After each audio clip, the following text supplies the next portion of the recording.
The B.R.A.T Show, inspiring every woman to be bold, relevant, addictive, and transformative.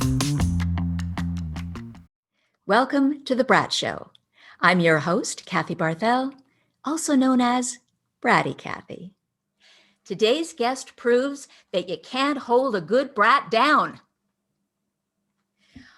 On her smiley outside, Patti Pokorchak looked like she had it all, right? She had the successful career, she had all the friends, she had the amazing adventures around the world.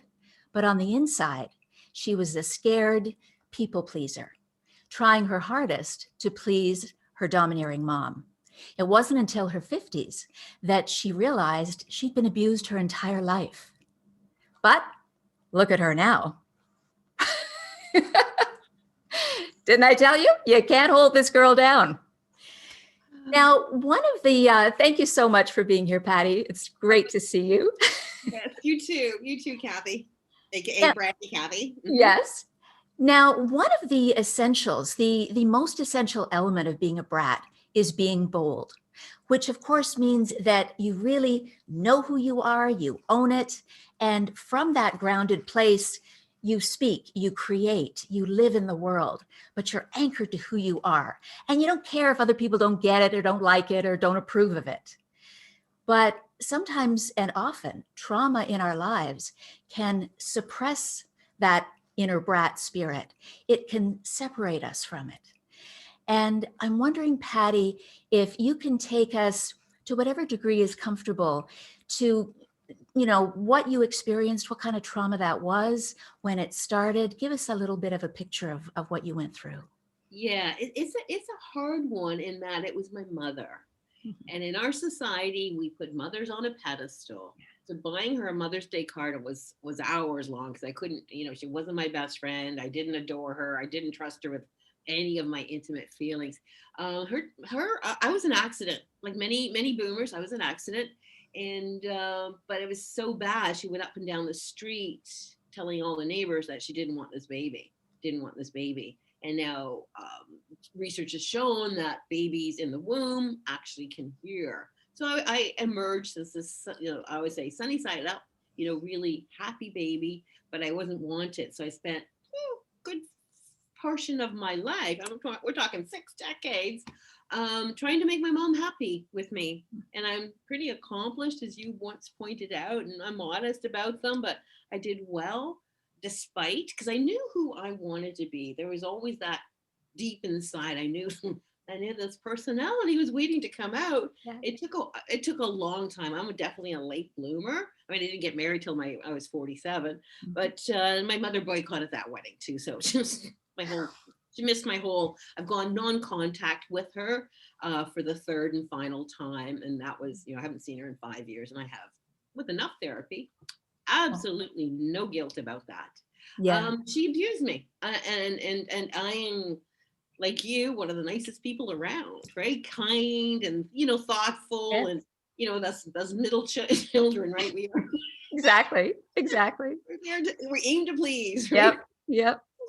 Yeah, but so I didn't realize until probably about 5 years ago, I had a form of PTSD. Like they call it complex. I call it chronic, because it was my whole life.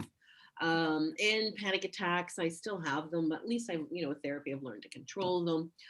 Talking to my brother recently, he just remembered growing up. He's 14 months older, and he just remembered it wasn't fair the way she treated me, because of course he was the firstborn son, right, put on the old, the pedestal. And then I was that, unwanted, girl. So, yeah. So would it be like putting you down in terms of saying things, saying, you don't deserve that, or you can't do that? Was it things like that? Yeah, a lot of that. It was, I mean, to be fair, she was undiagnosed bipolar until she was in her 70s. Wow. She was 13 when war broke out in Germany. So her whole teenage life was in a war zone. Mm-hmm. But she's also a raging narcissist, which, you might relate to. And she had, we had a really good life. My dad worked so hard. We went from, working class. I mean, I was born into a one bedroom flat. Basically, we had to duplex the house and we all 4 of us lived in 1 bedroom. It was pretty poor. Eventually, we took over the whole house, and then we moved to the burbs, and had a good life. Yeah. Yeah, but so this behavior didn't happen to you have a sister as well, right? Like yeah. So no, not in this. Well, she was 5 years younger, so things had got more established. My dad was also an entrepreneur. He had his own business when I was born, so there's a lot of instability there, financial wise. I mean, it was after the war, and it was a lot going on. Yeah. And I've forgiven her for certain things, but no, I mean, no. So you just, I mean, I've forgiven her for my sake, Yeah. Yeah. So from the earliest you can remember then, in other words, from like toddlerhood. Yeah. Oh, yeah. I mean, I'll give you a really pathetic, sad example. I was 3 years old. We went over to Germany. We left my dad behind. It was just me, my brother, my aunt, and my sister, and my mother. And she went away partying because, it's the first time she was back in Germany, and left me with some strangers. And I woke up and I was scared. And so they ran and got her because I was like, getting hysterical. And guess what she did? Because I was a scared little 3-year-old. What? Exactly what is in the Dr. Spock manual. Spanked me silly. Oh. Did it repeatedly in that 1 month. And my dad said when I came home, I was a different 3-year-old because, I basically scarred for life. Wow. Bonding. I'm scared. And I'm sure you did that too. Your daughter too, right? What's that? Spank her when she was scared. Right? No. I know. Didn't really come up, didn't occur to me. But, later in life, I was in my 30s or 40s discussing it with her. It was my fault because I was a little brat. In the negative sense that we typically think of the word brat. Yeah. A misbehaving child. Yeah. And no, I was just scared.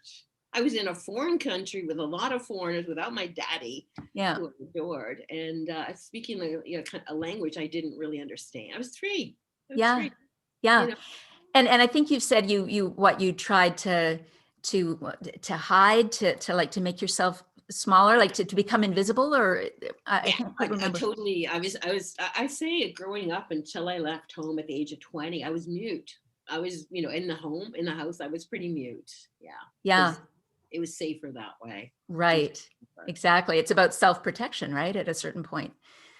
Yeah. So then I think about you then, you're 13 and you're off in Catholic boarding school, and you've said breaking every rule that the nuns had, and some they hadn't even invented. Oh my goodness. So tell me how this shift happened from this quiet, understandably shy child at home to this rebel who, what did you say that some of your best friends were juvenile delinquents at school? Yeah, because they were sent because their parents couldn't control them, so they sent them away to boarding school. Even though I was a pretty normal kid, I mean, I was just a teenager. But the pendulum, right? When you have a super strict household, and then you go somewhere where, well, I mean, the nuns were really strict, but they weren't your parents. They had 100 girls to fool around with, and my role models were the juvies because the sex, drugs, and rock and roll. When you're 13, 14, oh yeah. It was the 60s. Oh my gosh. So in between, like, were you there, like, except for summer holidays? Like, were you, you're living?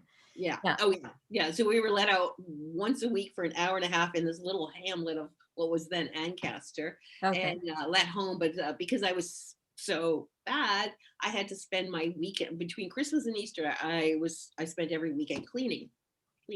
Cleaning at home or cleaning at the school, cleaning the school. Can you imagine a high school, like a 3-story high school, L-shaped, like it was a lot of cleaning. So So you weren't home at Christmas and holidays. You were cleaning the school. I was home. I mean, I got home on Christmas Eve because I had to clean until then.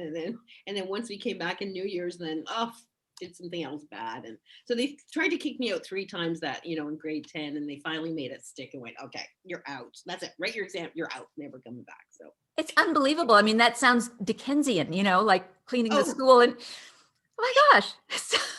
It was good memories. I mean, luckily, it was Ukrainian Catholic, but there was no. I mean, the biggest abuse was, having, if you talked in the dormitories, that you'd have to kneel on the marble floors with your hands up in front of, something on a cross. Right, right. So, It's so hard on your Patti, knees. Yeah, sorry, what? it was really hard on your knees and keeping your hands up for like 20 minutes. Like, that's really hard. Knee pads didn't come with the school uniform, evidently. No. So were you like a hair's breadth from becoming a juvenile delinquent? Like, what kept you from being the Patti I'm talking to now? I know. And, you know, Oh yeah, the icing on the cake was almost it was that summer when my brother took me to a party and said, "Oh, I'll look after her." Ha ha ha. And my mom got the 2 o'clock in the morning phone call from the police station, pick up your son and daughter for drinking underage. But oh yeah, they were so lax at the time, and I was only 15. I had turned 15 by then. And they just said, "Oh, well, you're just too cute to charge." But yeah. my brother got fined. So yeah, so we were just constantly grounded for life. So.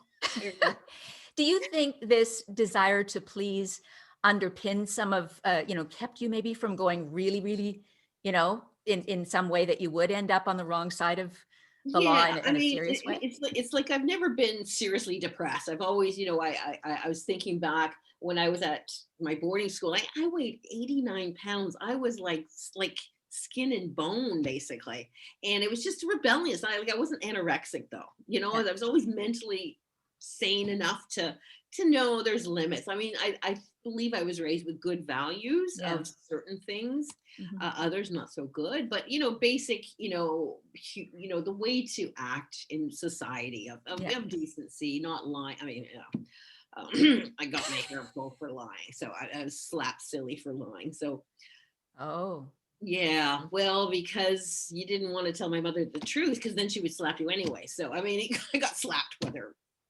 whatever you said. Yeah. My goodness. And Yeah. then if we fast forward to you at 25, you Yeah. had graduated from high school early, and there you are at 25. You have a university degree, an MBA, you've made $150,000 working in sales at IBM for the last few years. And of course, then you chucked it all and went off to Europe. Yeah. But at the same time, you have said, Patti, that you had no feelings, No. like, which I take to mean they were very suppressed, your emotions, your feelings, and perhaps still some of that, shy girl. What would you say accounted for all that success when you were suppressing your feelings so much, you were so contained? And when I think of sales, even then and always, it's a very person oriented endeavor, Yeah, I guess the 70s, the 80s, when you studied business, it was a bit more cold-blooded. The feelings didn't come into as much as they do now, where it was definitely a work and a life. You didn't have a work-life balance, right? It was just your two different personalities. Yeah. So doing, don't forget, I was a tech pioneer. I was a woman, a girl in a man's world for a lot of my business career, at least for the first 2 decades, at least. Mhm. So I had to be I'm all of 5'2", so I had to be as good as a man, if not better. Yeah.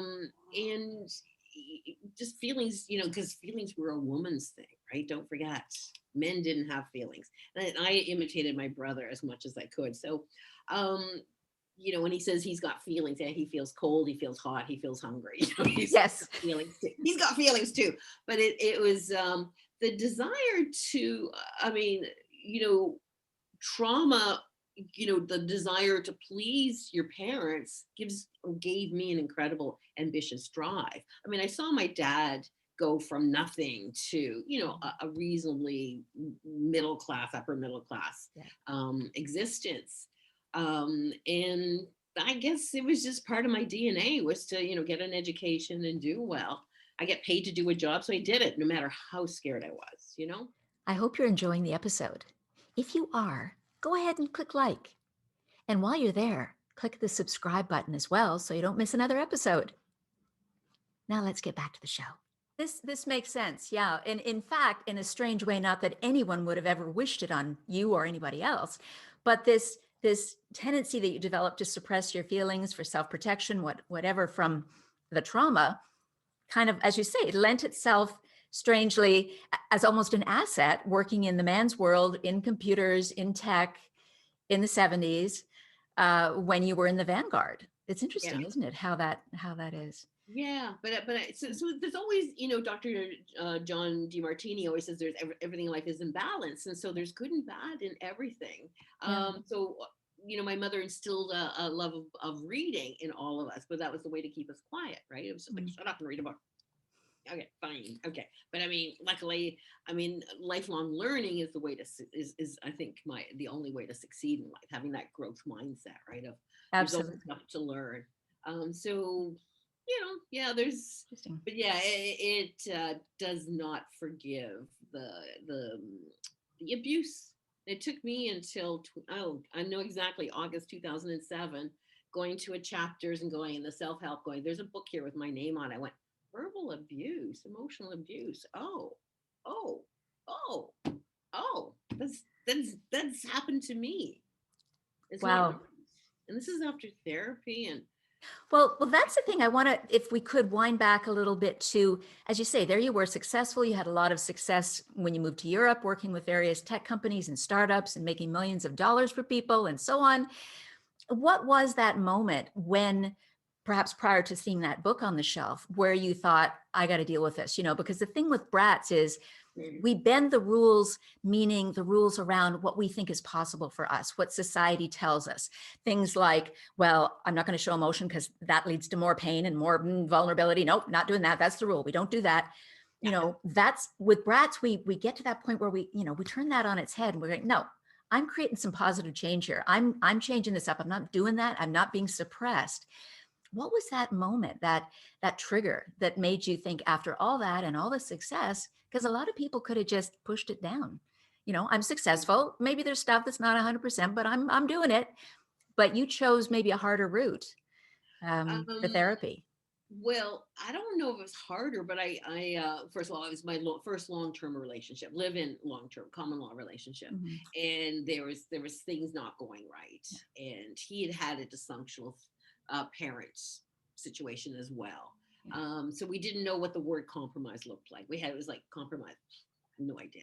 Absolutely. So we both sought therapy, and that was so effective that I got fingernails at the age of 42 because therapy works. So tell me about the fingernails in relation to, is that anxiety or? Yeah, it's just when you block everything, and I think it's an age thing. I swear, whether when you hit your age, late 30s, early 40s, you cannot block it anymore. Like it's going to come out. They always say is a lot of physical pain is really mental anguish. So if you don't deal with it, it's going to come out in rheumatoid arthritis, autoimmune, cancer, all that. I truly believe that. So it came out in my relationship, and it ended. Couples therapy is really individual therapy because we all deal with our own crap first, because we bring that into the relationship. Yeah. And so when I finally acknowledged feelings, and I might not be perfect, might not be perfect, because when you graduate with an MBA back before it was trendy, you had this chip on your shoulder of like, oh my God, I am the elite of the earth. I walk on water, and it's horrible for a relationship. I mean, poor John. Sorry. Interesting. Through finally going, oh, I might have a weakness or two, and anxiety. Maybe is that why I bite my nails? Anyways, once I finally admitted that to myself, I went, yeah, it could be a little lot. Yeah, it just magically went away, and I had tried for decades, as soon as like 40 years, I had tried not to bite my nails. I had the horrible tasting stuff. I had the fake nails, you name it. But it's just a symptom. It's like many addictions are just a symptom of the mental issues that surround it. You get rid of that, and the other one just literally magically goes away. Amazing. Yeah. When I think about women watching this episode, and so many of us have been through stuff. I mean, there's nobody that hasn't, in varying degrees and various types of things. If a woman watching this is thinking about, gosh, that triggers me, I really should deal with this, I really should get therapy or some kind of help, what would be your best advice to get her from thinking about it to doing it, to taking a step? So in the last decade or so, I did a fair bit of what they are now calling trauma-informed therapy. So we've gone away from the Freudian, let's go into your past and figure out. So I've gone through the deep depths and I know exactly why. But now that it's forward-facing, which is how does the past trauma affect your life right now? And there's, there's courses through like Women's College Hospital, trauma in the body. A lot of them are group workshops. So you're there with other women who've experienced trauma. So you're not alone. I'm not the only one to have this. And I read this great book on last week. It's called Jessica Holmes. It's called Depression, the Comedy. And she had postpartum depression, but now, this is the actress Jessica Holmes, the Canadian actress. Yeah. And it's called what again? It's called Depression, the Comedy. Wow. I know I have it here somewhere. And I meant to have it as a cover, but it's she goes through and describes her depression, but there's one page and it says there's 3 causes for depression. One is biochemical, one is past trauma that you had to learn to cope with it not well, and the other one is environmental, like like a car accident or a tornado or something. But she describes how and this is my firm belief, is first of all, you have to have a really strong desire to get better. Then you have to do the work. It's like antidepressant pills are almost like sugar pills or placebo, right? They don't actually do much because you've got to get into walking outside. So she was advised, go get a dog. So 45 minutes a day, you're outside in nature. And that you got to pick yourself off the couch and go do the work. And that was the whole thing is, 20 years ago, I thought I was broken and would never be fixed. And it's like, yeah, I am so fixed. As I will be. But it's, which is now, as you say, I can be myself. I can be my weird, wacky, quirky is the polite way to describe me, self, and I don't really care. One of the most defining quotes was, what anyone else thinks of me is none of my business. And that includes my parents, what I think of myself. It's really self-love. And that's been a journey for the last decade for me, is learning to love myself. Like you said, used to say, warts and all, love myself and care about myself first before anyone else. And it's not being selfish because everybody else cares about themselves. Right? Exactly. So, so why not me? Why not ourselves, right? Exactly. And we as women, at least in the West, are culturally conditioned, to be the sacrificing parent or the woman who puts others ahead of herself, whether or not she's a mom. There's a thing about it being a virtue, right? I mean, I was certainly raised with that idea, Yeah. Right. I mean, when I was married, it was like to make him, my whole desire is to make him happy, which is impossible. Yeah. It's impossible. When you talk about somebody who didn't want to deal with feelings, he had a Pandora's box that he wouldn't open. And it's just like, well, there's no future. If you won't deal with it, there is no future. So, yeah. And I think that's part of it, right? Is when you start healing those things, the relationships and the other things that don't fit you, now being reconnected to who you are and really owning that, they tend to fall away. And you can't fix everybody else, nor should you try. Yeah. And it's having those boundaries and saying what's acceptable behavior and what's not. And it's like, okay, you're disrespecting me and I won't put up with it anymore. And I don't care who you are, I really don't care, because it's more important that I have my boundaries and you don't infringe on them. I won't put up with certain things, Exactly. One last thing I want to ask you before we go, and you kind of alluded to it earlier in this chat, and that is, Patti, where do you get this amazing sense of humor? You have such a, I guess what I would call a lightness of spirit for somebody who went through such a dark thing and for so many decades. Mm-hmm. That I don't know, were you always, like you kind of said, you were started out as a happy child? Well, I always say I was born sunny side up. I was a happy-go-lucky, free spirit kind of thing. It got beaten out of me for quite a while. But that pendulum, right, is like when things have been so dark, and having healed myself and done the work over the last 25 years, life is great. Like once I got really comfortable with myself, I can talk to anybody, anywhere, anytime about anything. and nothing's, to me, everything's open. Like I'm an open book. You can talk to me, mental health issues, anxiety, anything. I mean, it just, and I think, when you are gone through such an abusive 50 odd years, and now I'm not, and I never will be. Yeah, life's really good. It really is. I 40 years ago, when I left Toronto, and I had supposedly had everything, but I didn't. I didn't have contentness or really happiness. And I said then, I'm going to live a life with as few regrets as possible. And I think if you do that, you don't regret age. So I am going to be, I always search, I'm going to be 67 next month, if you can believe it. I think it's hilarious, but I can't. the fact that I've survived this long, it's just like, I don't really care, because my age is I got a little bit of wisdom.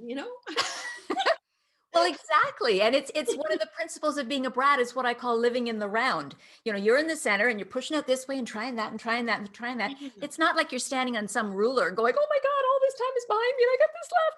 But those are people that have regrets, right? I always say is fast forward another, unfortunately only the good die young. So I'm going to be old. I figure 95. And it's just like, what you regret in your 90s is your dreams for today. And so I had that burning desire at age 20 something to go live in Europe for at least a year. Turned out 9 years, but I don't plan well, obviously, but it was this burning desire. And it was like, I could either marry the boyfriend, 2.2 kids, white picket fence, and I would have done really, really well. He was a stockbroker and he made like $500,000 to my 150.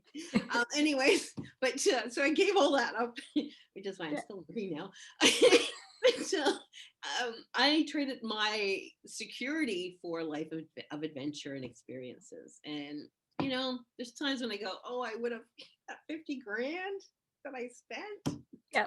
Oh, it would have been, but I wouldn't trade it, because it's, I'm not saying what if, Yeah. And that was the key thing, is when I left IBM at the age of 25, as an up and comer, and older, more senior people said, oh, I wish I could do that. I wish I could leave, and it's just like, you can't, it's a choice. We all have choices, right? So I choose no regrets. Exactly. And you've flourished. When I think about, what next year, I think it'll be 30 years as a serial entrepreneur, right? Yeah. Yeah. And you teach entrepreneur sales and you teach entrepreneurial sales, I believe is how I would maybe describe it, at Ryerson University. Yeah. You do so many things. And obviously that was a major part of your journey, what you went through. But in an ideal sense, it informs everything else, and it gives you a deeper, richer life. And I'm sure it's impacted how you teach sales, right? Just because I was the least likely to succeed. Like I swear I only got through IBM sales school because they liked me.